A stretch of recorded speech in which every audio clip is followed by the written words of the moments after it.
Mis amados hermanos, buenos días, buenos días. A ver cómo le hacemos aquí para no entorpecernos entre tanto detalle. Mis amados hermanos, bienvenidos a un tiempo rápido en cuanto a la exploración de la palabra de nuestro Dios, pero fructífero en cuanto a la consistencia de su palabra a nuestra vida, a nuestro espíritu y a nuestro corazón. Tema y reflexión de hoy: sublime promesa. ¿Y qué es lo sublime? Lo sublime es lo extraordinariamente bello, hermoso, extraordinario, sin parámetro de comparación. Cuando nosotros vamos a la Escritura, vamos a encontrar infinidad de promesas. Si tú te vas, solamente por mencionar algunas, Filipenses 4:19, Dios suplirá para toda tu necesidad conforme a las riquezas en Cristo Jesús. Si nos trasladamos al Antiguo Testamento, Jeremías 29:11, porque yo conozco los planes que tengo con respecto a ti, planes de prosperidad, planes de bienestar, no de desgracia, para asegurarles un porvenir y una esperanza. Si seguimos en la Escritura, nos dice en el Antiguo Testamento por medio del profeta Isaías: no temas porque yo estoy contigo, no te inquietes porque yo soy tu Dios, yo te fortalezco, yo te ayudo y te sostengo con mi mano victoriosa. Sabemos además, Romanos 8:28, que todas las cosas ayudan para bien a aquellos que le aman, aquellos que designó conforme a su propósito. Si Dios amó al mundo, entregó a su Hijo para que todo aquel que en Él crea no se pierda, sino tenga vida eterna. Confía en Él. Salmo 37:4. Encomienda tu camino al Señor, confía en Él y Él actuará. Porque yo soy el Señor tu Dios, Isaías, tu Salvador. Entregué a Egipto por tu rescate, a Cus, Seba a cambio de ti. Yo estoy, decía Josué, en el camino de todos en la tierra. Sin embargo, no ha faltado ni una sola de todas esas admirables promesas, dice esta versión, que les hizo el Señor. Ninguna ha caído a tierra. Todas se han cumplido, no faltó ni una de ellas. Y así podíamos seguir sencillamente en esta lista, enumerando todas y cada una de las palabras que, cumplidas en promesa para los hijos de Dios, habremos de tomar para que no caigan a tierra, sino que se queden sostenidas aquí en nuestro corazón. Esas son hermosas y preciosas promesas.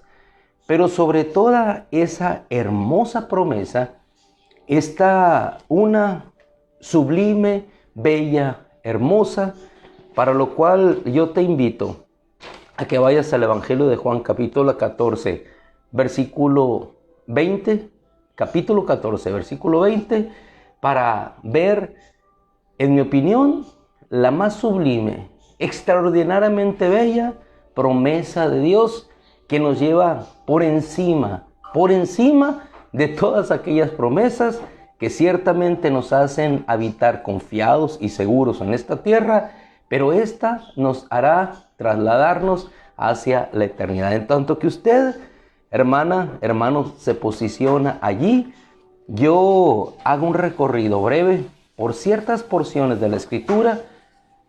Jeremías 32, 37 al 41.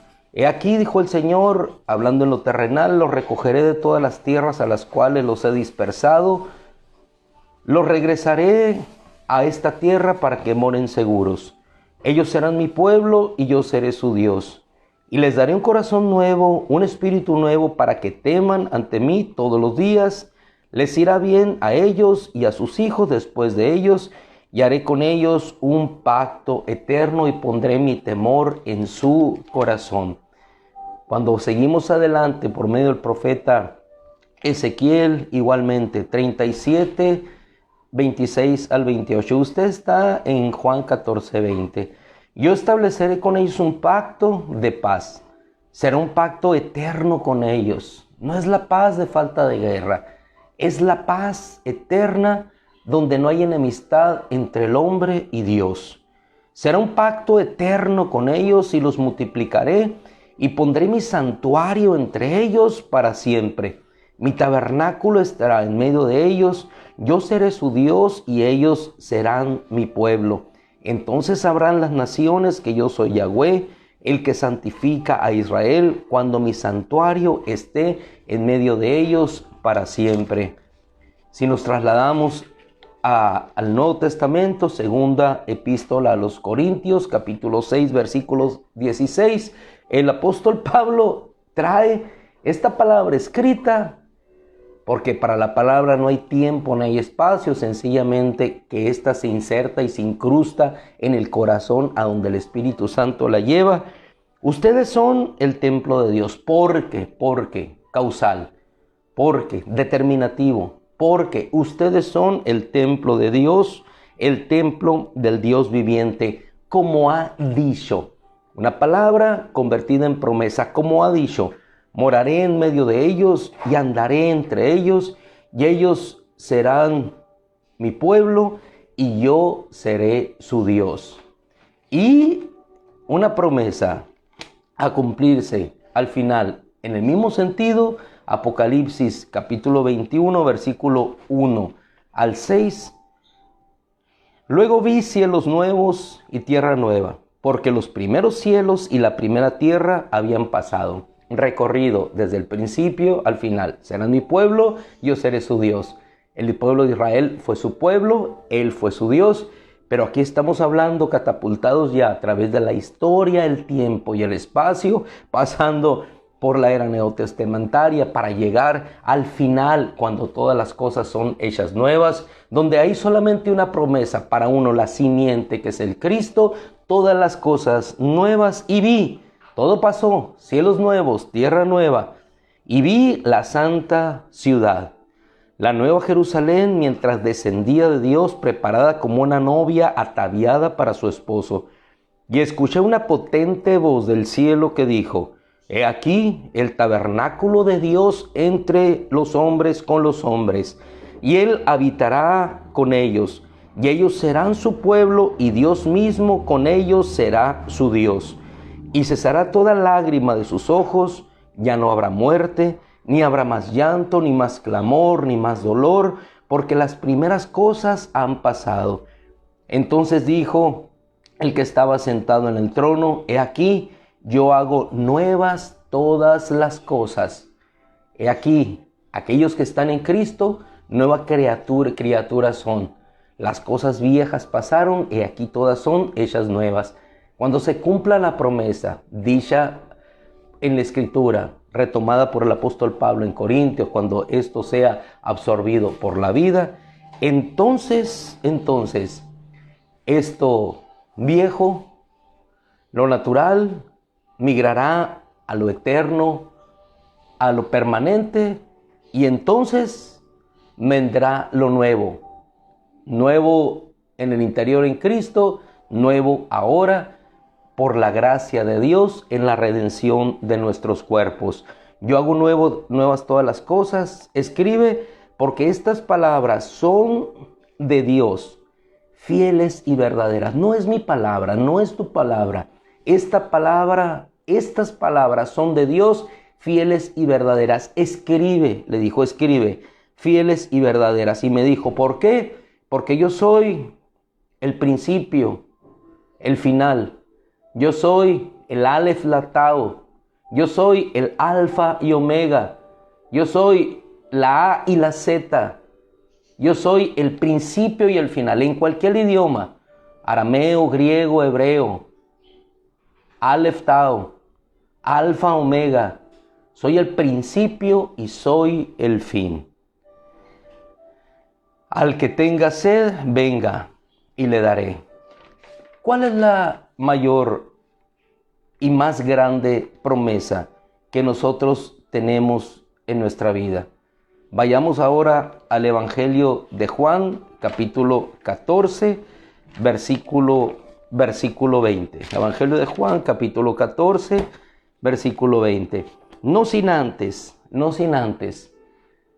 hablar y hacer notificar que todas esas bellas promesas habladas al final son bellas, pero la promesa más sublime, más excelsa, extraordinariamente bella, es que aquel que es eterno, cuyo espíritu estaba desde el principio, ese espíritu haya venido a morar en estos templos hechos de barro. Hermano, tenemos magníficas y maravillosas promesas, pero la mayor de ellas, la sublime, la que solamente concedía el Padre, es la promesa del Espíritu Santo. Evangelio de Juan capítulo 14, le dije que nos vamos a detener en el 20, yo leo en el versículo 15. Si me aman, guarden mis mandamientos, y yo intercederé ante el Padre, y Él les dará otro ayudador, el Paracletos, el que está en ayuda. Él estará con ustedes para siempre. Estamos en Dios porque su Espíritu está en nosotros. Estará en ustedes, ¿qué? El Espíritu de la verdad, a quien el mundo no puede recibir porque no le ha visto ni le ha conocido. Pero ustedes le conocen porque habita con ustedes y está en ustedes. En aquel entonces hubiera sido traducido, estará en ustedes, porque no llegaba todavía, porque Jesús no había sido glorificado. Pero hoy nosotros podemos decir, Él está en nosotros, porque el Espíritu Santo mora en nosotros. No los dejaré huérfanos, sino que dentro de poco vendré a ustedes. El mundo no me verá, pero ustedes me verán, porque yo vivo, también ustedes vivirán. Y vivimos porque el Espíritu de Dios vive y mora en nosotros. Y el versículo 20, en aquel día comprenderán que yo estoy en mi Padre y ustedes en mí y yo en ustedes. En aquel día comprenderán que yo estoy en mi Padre y ustedes en mí y yo en ustedes. Comprenderán. La única comprensión que tengo y que hace posible el entendimiento de este versículo, Él está en mí por su Espíritu Santo. Yo estoy en el Hijo por su Espíritu Santo. El Padre está en mí por su Espíritu Santo. ¿Por qué? Porque nos ha dado de su Espíritu. El día de ayer, las dos sublimes y maravillosas promesas en las cuales descansa nuestra eternidad. Una en el Génesis 3, Él hollará tu cabeza. La mayor promesa, el Cristo vendrá a ustedes. Segunda promesa, sublime, extraordinariamente bella, el Espíritu Santo estará con ustedes para siempre. Entonces, en aquel día comprenderé que yo estoy en mi Padre, el Padre está en mí, yo estoy en Cristo, por el Espíritu Santo que mora en nosotros. Y entonces, allí se cumplen todas las escrituras anteriores. Ellos serán mi pueblo, yo seré su Dios. ¿Por qué? Porque Él habita por medio de su Espíritu en cada uno de nosotros. Finalizo con una porción hermosa que nos ratifica y que el apóstol Pablo magistralmente expone a los Gálatas. En el capítulo 3, verso 13, nos dice: porque Cristo nos redimió de la maldición de la ley, habiéndose hecho maldición por nosotros, como escrito está: maldito todo el que cuelga de un madero, a fin de que en Cristo Jesús la bendición de Abraham viniera a los gentiles, para que recibiéramos, y dice la Escritura, la promesa. ¿La promesa de qué? Del Espíritu Santo mediante la fe. Hermanos, hablo en términos humanos, decía el hermano Pablo. Un pacto, aunque humano, una vez ratificado, nadie lo invalida ni le añade condiciones. Ahora bien, las promesas, yo te hablé de las promesas, pero la promesa más sublime es después del sacrificio de Cristo que hizo posible la venida del Espíritu Santo, que nosotros somos templos de su Espíritu. Ahora bien, las promesas fueron hechas a Abraham y a su descendencia. No dice a sus descendencias como refiriéndose a muchas, sino más bien a una, a tu descendencia, es decir, a Cristo, a Cristo. Gloria a Dios. Sublime y maravillosa promesa. ¿Cuál? El Espíritu Santo. Yo moraré en medio de ustedes, ustedes serán mi pueblo y yo seré su Dios. Gracias, Padre. Gracias, Señor, porque estamos en la sublime y maravillosa promesa, la cual me hace descansar en que soy templo de tu Santo Espíritu. Gran tesoro contenido en vaso de barro. Gracias, Padre. Te bendecimos, te adoramos, te glorificamos y te damos gracias por tan sublime, extraordinariamente bella, maravillosa promesa hecha a nuestra vida. Gracias, Padre, en el nombre de Cristo. Amén. Gloria a Dios. Mis amados hermanos, nos bendecimos un breve momento y nos retiramos cada uno a nuestras actividades, sabiendo que gran tesoro en vaso de barro llevamos en espera del cumplimiento de la promesa eterna con Él. Gloria a Dios.